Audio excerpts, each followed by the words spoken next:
The President of the United States, Donald Trump, has just posted a statement on Truth Social. This is the first public acknowledgement by the United States. I will read it for you, just seeing this pop up on my phone as we speak while texting back and forth with senior advisors at the White House. From the President of the United States, the United States of America has successfully carried out a large-scale strike against Venezuela and its leader, President Nicolas Maduro, who has been, along with his wife, captured and flown out of the country. This operation was done in conjunction with U.S. law enforcement. Details to follow, according to the president. There will be a news conference, he says, today at 11 a.m. at Mar-a-Lago. He then punctuates it, as he often does, with thanks for your attention to this matter. It is signed by the president. So again, I want to repeat two of the key sentences in there. He confirms that the U.S. carried out this large-scale strike against Venezuela, and he says that its leader, President Nicolas Maduro, who has been, along with his wife, captured and flown out of the country. So, according to the President of the United States, Nicolas Maduro is no longer on the ground in Venezuela. It leaves open a bit of a vacuum there in terms of leadership. It's not entirely clear who is effectively running that country at this time. I just want to get your immediate reaction to the news that we are hearing again in a Truth Social post from the President of the United States. Well, this changes everything. This means that this was a regime change operation and that this was had some degree of coordination. Witnesses earlier described helicopters. Witnesses described low-flying aircraft. I was taken aback by what you just said, that Nicolas Maduro and his wife have been taken into custody. That means there were either local forces on the ground or local forces working with Americans to hand over the leader and bring him out of the country.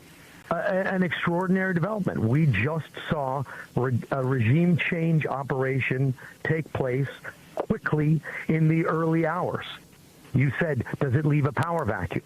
I know that for the last several months, there have been conversations going on through intermediaries with the generals and the top leaders around Maduro, trying to convince them to turn on him, to hand him over, to allow him to be arrested, and to get him to use the phrase what we had heard earlier, to cry uncle. He wasn't crying uncle, and now it seems he was arrested.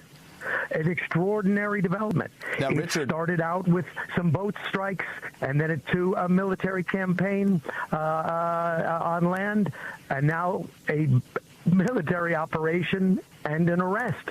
And Richard, that, of course, it opens up a lot. Development. I apologize for interrupting again. That breaking news that, according to the President of the United States, the U.S. has now successfully launched, carried out, as he says, what was a large-scale strike attacks in and around Caracas, the capital city of Venezuela. Beyond that, he says that the U.S.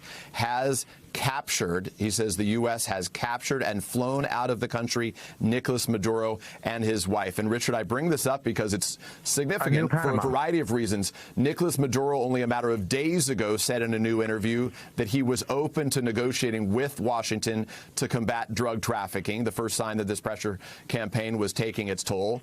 The questions that it raises now are, was there any resistance by Maduro when this took place? Was this in some way negotiated with those around him? Those are questions we have on the ground. As you say, the U.S. swept in and did this under the veil of darkness. It took place very quickly. We don't know what may have occurred on the ground right now, but it raises a lot of real questions about what, if any, conversations did exist in any form with Nicolas Maduro, or if this was the first contact when, in effect, the United States military was knocking on his door and sweeping up him and his wife and taking them out of the country.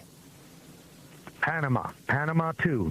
Noriega, those who remember the story. He was accused of being a narco trafficker, refused to leave. U.S. forces swept in and grabbed him.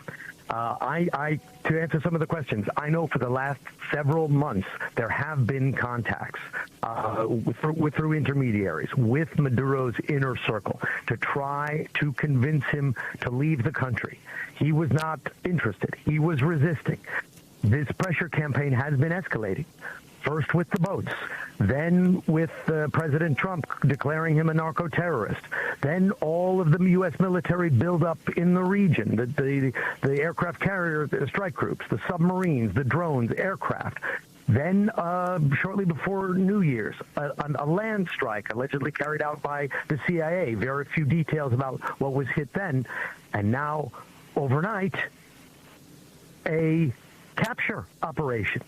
You don't do a capture operation without attacking some military sites, because you need to clear the airspace, you need to clear away air defenses, you need to protect the helicopters and the troops that are going in to remove the person you're trying to arrest.